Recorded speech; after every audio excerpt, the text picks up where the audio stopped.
Hello. In this video, I hope to do a relatively short reflection on the 18th chapter of Ezekiel, especially focusing on what seems to be an innovation of spirituality proposed by the prophet. So, without further ado, the main thing to note in that chapter of Ezekiel, chapter 18, is that you can witness the creation of what I would call the absolute individual in an absolute moment. What I mean by that is if we look at Ezekiel's teachings, his propositions, the first thing he says, the first part about that absolute individual, and what I mean by that is he says that the condition of one's whole being before God will no longer be affected by the spiritual condition of one's family. So if one's father is a righteous man, well, that's not going to intercede for the condition of the son. If one's father is wicked, likewise, that's not going to harm the spiritual status of the child. And I think in our modern minds, I don't know if that would really occur to us and say, well, yeah, I thought my relatives' piety or impiety would influence me. But the concept of a family curse does have some popular currency, I think. And certainly in some parts, some sectors of the world, the idea of blood curses or blood taintings do linger on. So, and of course, the Hebrews had rules down to the third and fourth generation of a family being tainted by an ancestor's uh, transgression. So that was there, and obviously because Ezekiel is speaking against that, uh, it's not to say it had the strongest hold on his contemporaries, but it did have some some weight with them, and he's putting that away. Now, when you isolate, you have to look for the significance of that. When you isolate a man or a woman, and they're no longer tied to their family or anyone else, then it's only them immediately in their person before God, and their conscience is before His judgment. So that's the first part. You have the creation of this absolute individual, which, like I said, if we consider that Ezekiel is speaking against it, then his contemporaries did have that notion that there could be intercession, and so there is innovation, true innovation, saying the person is atomized. Uh, they are made, uh, you know, wholly individuated in that sense. So that's the part one of the absolute individual. The second part of Ezekiel's innovative proposition is on that same topic of piety. It's one's own standing. It's not there's no effluence from the blood, from one's blood. But at that same moment, as the individual is forced back upon themselves, he then says, essentially, uh, it all comes down to the current state of mind. And he makes that clear when he says that the wickedness, the wicked deeds of a man, if he repents, are forgotten. Likewise, the deeds of a righteous man, if he lapses into wickedness, do not count. In other words, uh, his righteousness, his former righteousness, will not mitigate his lapse. And so it's ultimate. There is no credit built up. So there's no credit from the past. And so when we delete the deeds of the past, the wicked man's deeds can be covered, and the righteous man's deeds will not act to account in the sense of alleviating his lapse.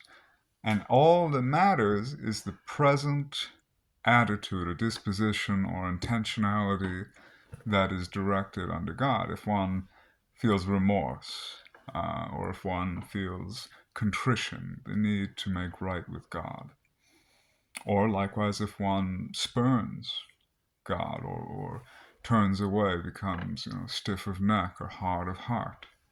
That's a major theme of Ezekiel. And so, but at the same time, as soon as the past is deadened, as soon as these deeds are basically made as very far secondaries to the attitude of the person, well, all future deeds are impacted by that.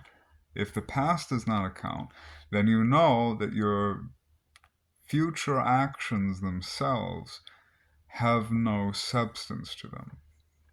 You have to take it to that logical conclusion that the deeds themselves, the works, if we wanted to take that into a later debate of theological importance, the works do not matter in comparison to the proclamation of faith, or the orientation of the person's spirit unto God. And so you have the creation of what I would say the absolute moment, because the past doesn't matter based upon your spiritual status as a mental act, as a metanoetic conversion, a turning of the mind or spirit or heart. And by that, implicitly, your future deeds will not be tallied. Of course, any sane person, I guess that's assuming a lot, but of course they matter. Of course good deeds matter. Of course upright morality matters. They're inherently tied to any conversion of heart. But I'm going to use an extreme example. Sometimes extreme examples don't work, and they often skew the meaning. But I think in this case, the extreme example emphasizes the deeper significance of this. So, for example, we have the idea of the deathbed conversion.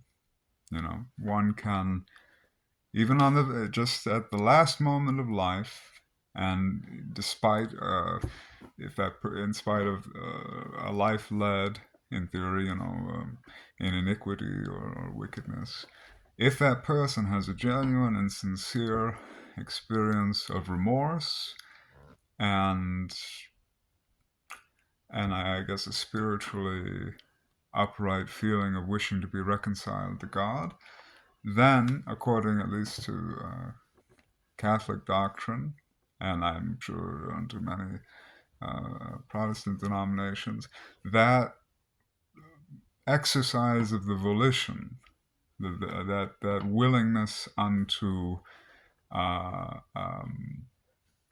admission of fault and a wish to make right with some fervency, is enough to save the soul in the ultimate, And so that's the creation of this perpetual present. And the reason I'm emphasizing so much on this point is because it's very precarious. It's very fragile. And even in Ezekiel, the exiled Judeans, Israelites, Hebrews, they say, this is unfair. this new scheme is quite unfair, because to them it seemed, even then, and certainly to us now, it still is a bit precarious, because it all depends upon this sudden dynamism. You have a sudden surging of zeal. The problem is that the theory is that sudden dynamic torrent of piety will then become static and it won't change. But if you follow anything out logically, and we see this in many examples, these sudden bursts of piety, anything that is dynamic cannot really become static. It has to, by tensing, it has to relax. And so you can get fired up, but then eventually you're going to burn out. And then you can get fired up again and burn out. And it becomes this very frightful thing of what state of mind are you in at any time, and that is the determination of where you are in relation to God and where you're going in relation to God. So, for example, the Catholic, I use the deathbed example. The Catholic idea is that the state of mind you're in at death seals your determination unto the deity. And there were.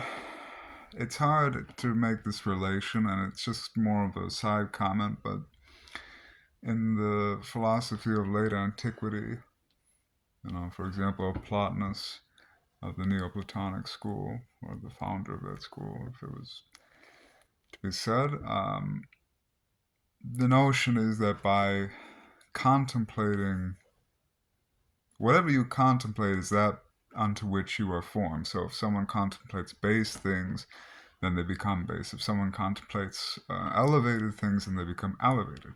So, of course, contemplating God or considering God, orienting yourself unto God and piety, that will then conform you unto that likeness.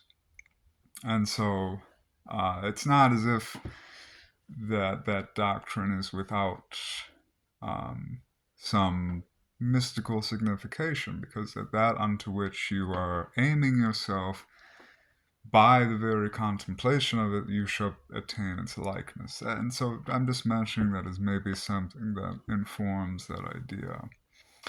But nonetheless, just to wrap up what we've been saying, just as a short reflection, and hopefully that's beneficial to someone.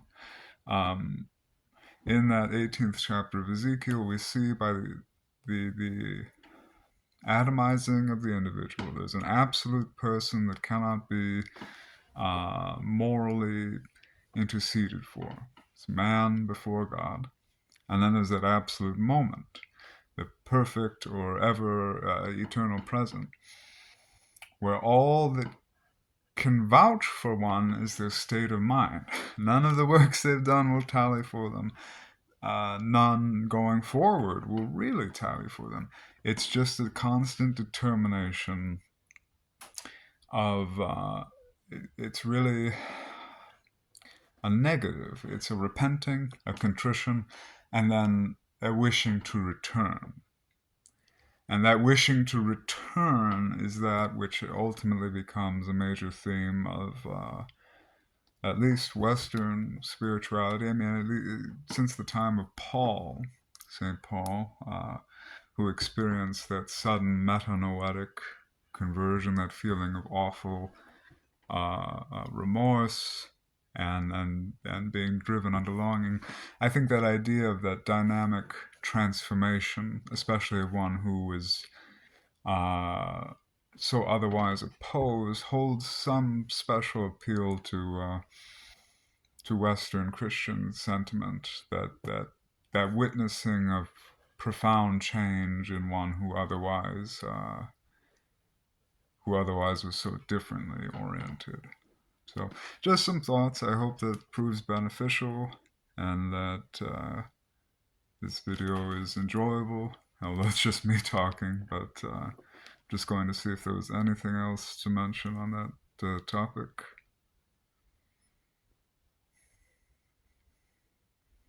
Just, I guess the repeating that the precariousness of it often leads to multiple stumblings and multiple reaffirmations, which can be dangerous because, like I said, you can burn up with zeal many times, but it's questionable how long you can do that before you burn out. And it's often preferable, I think, to seek out something a bit more stable. But this is just a hyper focus on one aspect that is otherwise more generally, I guess, more generally mixed into the scheme of things in a very complex and long tradition of Western spiritual life. So, thank you for watching and enjoy your day.